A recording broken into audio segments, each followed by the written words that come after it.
Kejati Sumsel ngelaksanakan tahap 2 penyerahan 4 tersangka perkara tindak pidana korupsi kegiatan pembangunan prasarana kereta api ringan atau LRT Sumsel tahun 2016-2020. Keempat tersangka ditahan selama 20 hari ke depan di Rutan Pak Jo, Palembang.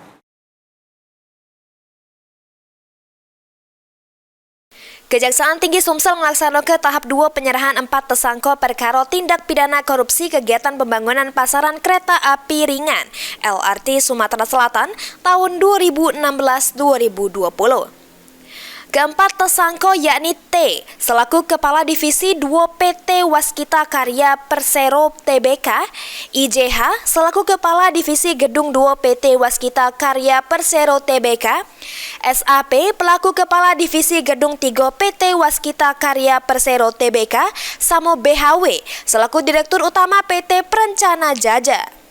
Asisten Pidana Khusus Kejati Sumsel Umar Yadi mengungkapkan keempat tersangka tersebut ditahan selama 20 hari ke depan terhitung sejak tanggal 28 November 2024 sampai tanggal 17 Desember 2024 di Rutan Pak Jo, Palembang. Selanjutnya sesudah penyerahan tersangka, Jaksa Penuntut Umum dari Kejari Palembang bakal mempersiapkan surat dakwaan samo kelengkapan berkas untuk pelimpahan perkara tersebut ke Pengadilan Negeri Tipikor kelas 1A Palembang. Adapun para tersangka yang akan kita serahkan kepada penuntut umum pada Kejaksaan Negeri Kota Palembang,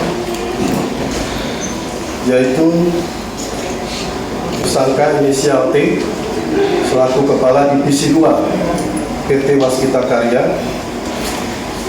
kemudian tersangka IJH selaku Kepala Divisi Gedung 2 PT Waskita Karya. Selanjutnya yang ketiga inisial SAP selaku Kepala Divisi Gedung 3 PT Waskita Karya.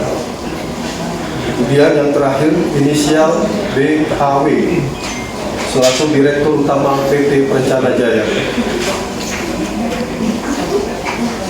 Para tersangka akan dilakukan penahanan 20 hari ke depan sejak hari ini tanggal 24 November 2020 dan dilakukan penahanan di Rutan Palembang. Heru Wahyudi, PAL TV.